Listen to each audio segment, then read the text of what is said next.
Good morning, children. Welcome back to today's e-class.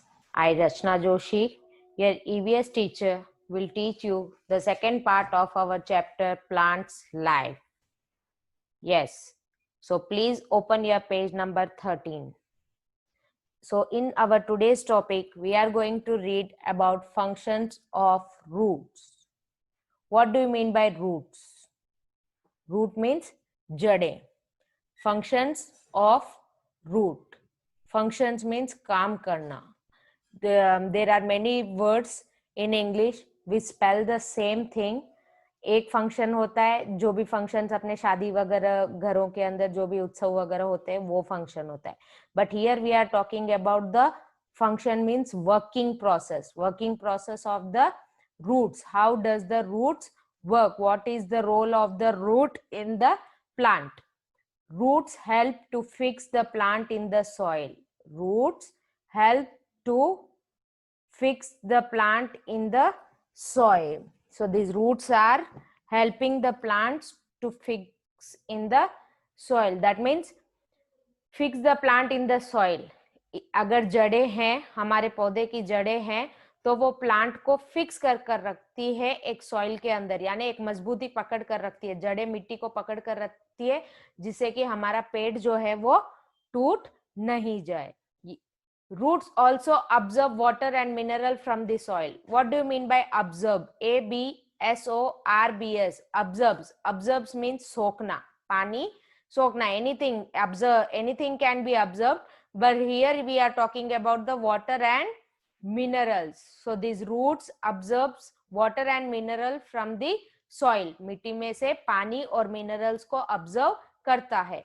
Small hair on the surface of roots also absorb food and water for the plants. So what here we are telling, small hairs means जड़ों के आसपास आपके जो छोटी छोटी जड़ें निकली हुई होती है, जो मेन टैप रूट्स होते हैं या फाइबर्स रूट होते हैं, उन्हीं के पास छोटी छोटी स्मॉल हेयर लाइक रूट्स निकली हुई होती है, उन्हें कहते हैं small hairs. On the surface means उसकी सतह के ऊपर.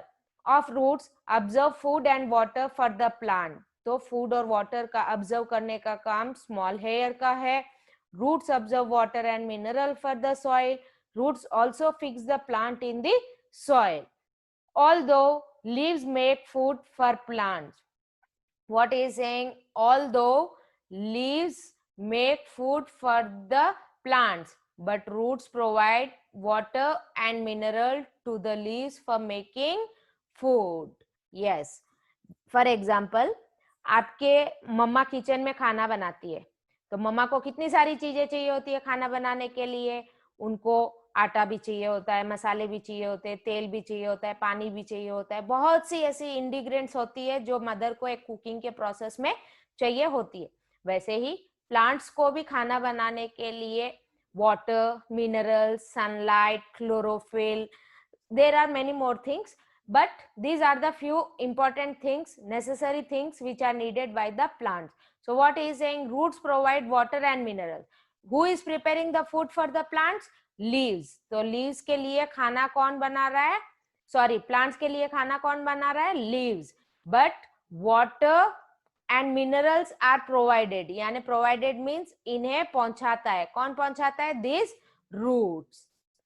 Anchoring the plant in soil is another important function of root. तो जड़ों को anchoring the plant in soil is another important function of roots.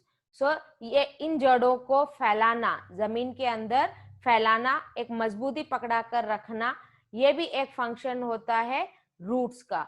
The roots firmly fix the plant in soil. The roots, ये roots जो है वो soil को fix करके रखती है, plants को fix करके रखती है soil के अंदर. As the plants grow, it roots spread that gives enough strength to the plant. तो जैसे जैसे एक पौधा बढ़ता है, जैसे जैसे उसमें ताकत आते रहती है, जैसे जैसे वो फैलता है उसमें ताकत आते रहती है. स्ट्रेंथ मीन्स ताकत, स्प्रेड मीन्स फैलना. तो जैसे ये जड़ें फैलते रहती है उतनी ही ज्यादा ताकत हमारे प्लांट को मिलते रहती है. That's why trees do not get uprooted in fast blowing air. तो यही एक कारण है कि पेड़ जो है जड़ों से उखड़ता नहीं है जब भी तेज हवाएं चलती है, क्योंकि उनकी जड़ें बहुत ज्यादा जमीन के नीचे फैली हुई होती है और मजबूती से मिट्टी को पकड़कर रखती है. Long deep root also observes the water from the deep earth. Yes, long deep root, जो बड़ी बड़ी जड़ें होती है वो नीचे जमीन में अंडरग्राउंड वाटर को भी ऑब्जर्व करती है. जितना ज्यादा रूट नीचे गहराई में जाएगा उतना ज्यादा जो है वो ऑब्जर्प्शन का काम करेगा. जितना ज्यादा पेड़ को पानी मिलेगा उतना ज्यादा ही वो फैलेगा. Roots also store food in them. Obviously, roots also store food in them. So, for example, the leaves are cooking the food, but it is supplying to all the other parts of the plant. Leaves क्या कर रही है, खाना बना रही है plant के लिए और वो सप्लाई कर रही है सारे पार्ट्स, प्लांट के सारे पार्ट्स के लिए. लेकिन यहाँ पे कुछ ऐसी तो वो स्टोर भी कर रखते हैं अपने अंदर, फूड को स्टोर भी कर रखते हैं. कहाँ कहाँ पर स्टोर किया जाता है आपके food? In the leaves, in the stem, in the roots, in the branches and in your flower and bird. So here what he is saying, that roots also store food for the plants. Carrot, radish, beetroot, turnip, etc. Carrot means gajar, turnip means गांठ गोभी, radish means मूली. तो ये कुछ ऐसे, that means they are root vegetables. root vegetables जिनकी जड़ें हम सब्जी के रूप में खाते हैं. तो the food is stored. See here, it is too fluffy. इसमें भी बहुत ज्यादा पल्प है, इसमें भी बहुत ज्यादा पल्प है. सी द डायग्राम, पल्प की वजह से that means there is a food stored in them. Some of them are eaten raw, like carrot, radish and turnip. So what we are saying here, among these vegetables, among these root vegetables, few of them are eaten raw. What do you mean by raw? Raw means कच्चा. तो इनमें से कुछ ऐसे vegetables है, roots है, जिनको हम कच्चा भी खाते हैं और कुछ को हम पकाकर खाते हैं. जैसे मूली को सैलेड के रूप में हम लोग खाते हैं, गाजर को सैलेड के रूप में खाते हैं, टर्निप भी आपका खाया जाता है. तो और भी बहुत सी ऐसी वेजिटेबल्स है जो रूट वेजिटेबल होती है, लेकिन उनको हमें पकाकर खाना पड़ता है. Now let's move to the aerial root. Before this we have read about taproot and fibrous root. Now let's move to aerial root. Roots of some plants grow from the branches. Yes, roots of some plants grow from the branches. Such roots are called aerial roots. तो वो roots जो branches के ऊपर grow होती है उन्हें aerial root कहते हैं. Aerial means हवा में.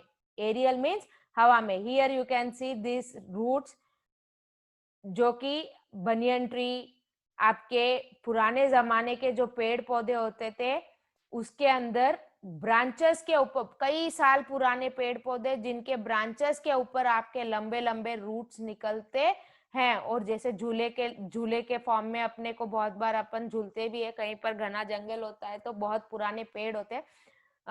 If you the childrens might understand like this, jungle book के अंदर मोगली जो है वो इन एरियल रूट्स के ऊपर ही एक जगह से दूसरी जगह आता जाता था उन जड़ों को पकड़कर, आपने अगर वॉच किया हो तो. From a adult tree several roots grow from its branches and grow downwards. तो adult tree, what do you mean by adult tree? जैसे कि मैंने आपको बोला कई साल पुराने पेड़, जैसे कि 150 साल पुराना या 100 साल पुराना जो पेड़ होता है, बनियन, बरगद, इन सब के जो पेड़ होते हैं इनके एरियल रूट्स आती है, यानी इनकी ब्रांचेस में से फिर से रूट्स बाहर निकलने लगती है और आपके हवा में बाहर प्रेजेंट होती है as a part of the plant. So adult tree means बहुत पुराना पेड़. Several roots grow from its branches, तो इसकी ब्रांचेस में से बहुत सारी रूट्स जो है बाहर निकल कर आती है. When such roots reach the soil, a new trunk that supports the main tree like a pillar is formed.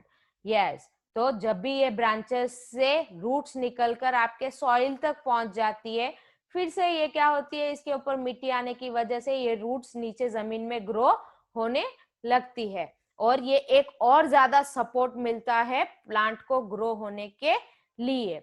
Such roots are called prop roots. तो इन रूट्स को प्रॉप रूट्स कहते हैं. Which roots? The roots which are extracting from the branches and growing again in the new form in the soil. Those roots are called prop roots. After some years, the main trunk dies and tree is supported by several prop roots on trunk. So what we are saying here कि कुछ सालों बाद में ये जो main root होती है, main tree का ट्रंक होता है, ट्रंक मीन्स तना, जो कि मर जाता है और ये जो नई जड़ें अपने मिट्टी के अंदर गई थी और फिर से वो ग्रो हो रही है, वो सपोर्टिव बन जाती है इस प्लांट के लिए. Now some plants do not grow in soil at all. Yes, तो अब यहाँ पे बात चल रही है कि कुछ ऐसे पेड़ पौधे जो कि आपके मिट्टी में ही नहीं ग्रो होते. Can you give me the example? Yes, we can grow the money plant in the bottle. In the bottle we can water it and grow it in the water. हम उसको बॉटल के अंदर पानी डालकर कई दिनों तक उसके जड़ें निकालकर उसको ग्रो कर सकते हैं. Some plants do not grow in the soil at all. Roots of such plants anchor to a branch of a tree और some other tall objects. Yes, अब यहाँ पे कुछ ऐसे प्लांट्स है जो पेड़ों सॉइल में उगते ही नहीं है. फॉर एग्जाम्पल अमर बेल. अमर बेल एक ऐसी बेल है जो कि होस्ट प्लांट कहते हैं, जिसे हम होस्ट प्लांट कहते हैं, जो खुद मिट्टी में नहीं उगती है, दूसरे पेड़ों के ऊपर ही वो ग्रो होती है, उनकी ब्रांचेस के ऊपर ही, और उन्हीं का सपोर्ट लेकर उन्हीं के ऊपर फैलती रहती है. उसे अमर बेल कहते हैं हम हिंदी में. Such plant doesn't grow in the soil. उसकी जड़ आपको कहीं भी मिट्टी में नहीं दिखाई देगी. These plants are called epiphyte. तो जो प्लांट सॉइल में ग्रो नहीं होते हैं और दूसरे प्लांट्स का सपोर्ट लेकर वहां पर ग्रो होते हैं, इन प्लांट्स को हम एफाइट कहते हैं. दे survive on light, moisture and dust particles in the air. तो वो सर्वाइव करते हैं लाइट, मॉइस्चर और डस्ट पार्टिकल्स के ऊपर जो एयर के अंदर प्रेजेंट है. Moss, fern and lichens are common epiphyte. So these are the few examples of epiphyte, the plants which doesn't grow in the soil. Moss, fern and lichens. In your rainy seasons you see if there is a gathered water, अगर कहीं पर पानी इकट्ठा हुआ है और उसके अंदर ग्रीन ग्रीन कलर का बहुत सा लेयर फॉर्म होता है, यानी बहुत सा ग्रीन ग्रीन कलर का वहां पर नील फॉर्म होती है, एल्गे जिसे हम कहते हैं. That is also the plant which doesn't grow in the soil. वो गंदे कीचड़ वाले पानी में grow होता है, but it is also a example of plant. Roots also hold the soil particles together. तो soil particles को, मिट्टी को भी एक जगह, आप पेड़ पौधों में पानी डालते रहोगे तो उसके आसपास की मिट्टी जो है वो ठोस हो जाती है, वो मजबूत हो जाती है. तो इसका मतलब है ये सॉइल एरोशन में भी हम, सॉइल एरोशन होने से भी हमारी मदद करते हैं. The soil is therefore not washed away by rainwater. Washed away means बहकर जाना. बारिश के पानी से मिट्टी बहकर नहीं चली जाती है जहां पर बड़े बड़े पेड़ पौधे उगाए हुए होते हैं. So plants also prevent the soil. तो प्लांट जो है हमारी सॉइल को भी प्रिवेंट करते हैं. Fertile soil is washed away by the rainwater. It is also harmful for plants. तो फर्टाइल सॉइल यानी उपजाऊ मिट्टी, जो सबसे ऊपर वाली परत होती है हमारे मिट्टी की, जो कि उपजाऊ मिट्टी होती है, वो बहकर चली जाती है हमारे रेन वाटर के अंदर. What is the reason? Why? Because it is little bit loose comparing to the ground level soil. So here childrens, our chapter is over. We have completed our second chapter. The question answers will be provided in the PDF form in the group. Till then, watch the video, try to understand. Have a nice day. Goodbye.